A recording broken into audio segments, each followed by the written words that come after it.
Dehydration बढ़ जाती है, रात लंबी होती है और ज़्यादा देर तक स्क्रीन टाइम हमारा ऑन रहता है, हार्मोन्स इरेगुलेट हो जाते हैं, फाइबर वाली ग़िज़ा बहुत कम हो जाती है। अस्सलाम वालेकुम। हमने नोटिस किया है कि 92% व्यूज़ हमारे पास ऐसे लोगों की तरफ से आते हैं जिन्होंने हमारे चैनल को सब्सक्राइब नहीं किया।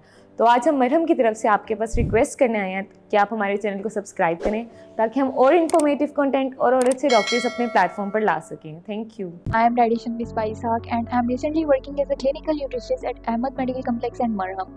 आज मैं आपको कॉन्स्टिपेशन की वजूहात, इसका इलाज और मज़ीद फ्यूचर में इसको किस तरह से प्रिवेंट किया जाए सब डिटेल में बताऊंगी।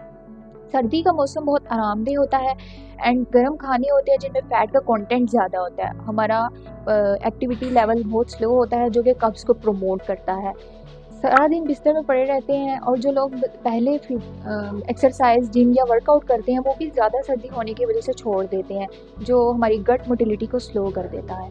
और फाइबर वाली ग़िज़ा बहुत कम हो जाती है, डिहाइड्रेशन बढ़ जाती है जो कि हमारे फीकल मैटर को यानी हमारे फुजले को हार्ड कर देता है और कब्ज़ को प्रमोट करता है। ये तो हो गई इसकी रीज़न्स। अब आते हैं इसके इलाज की तरफ कि कब्ज़ को कैसे इनहिबिट किया जाए। सबसे पहले अपनी डाइट में फ़ाइबर का ऐड करें। फ़ाइबर की भी दो टाइप्स हैं हमारे पास, सोल्युबल फ़ाइबर और इनसोल्युबल फ़ाइबर। सोल्युबल फ़ाइबर वो टाइप है जो पानी में हल हो जाती है, जो जेल लाइक कंसिस्टेंसी में हमारे पास सीड्स आते हैं। इसकी सबसे बेस्ट एग्जांपल हमारे पास चिया सीड्स हैं।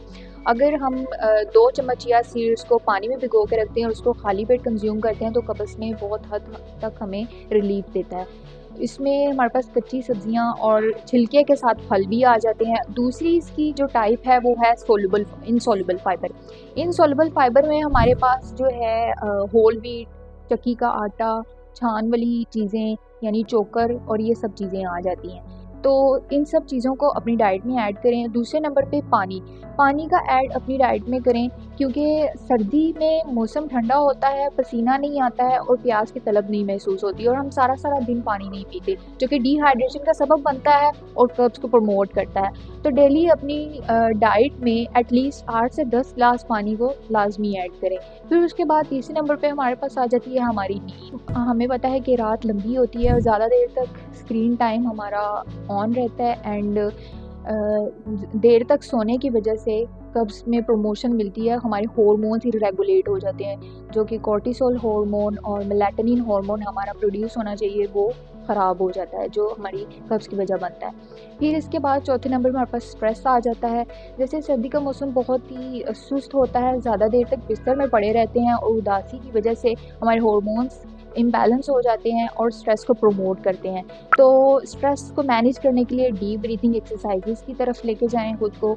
एंड 5वें नंबर पे हमारी फिज़िकल एक्टिविटी आ जाती है जो कि मेजर रोल प्ले करती है हमारी कब्ज़ को ख़त्म करने में भी और प्रमोट करने भी।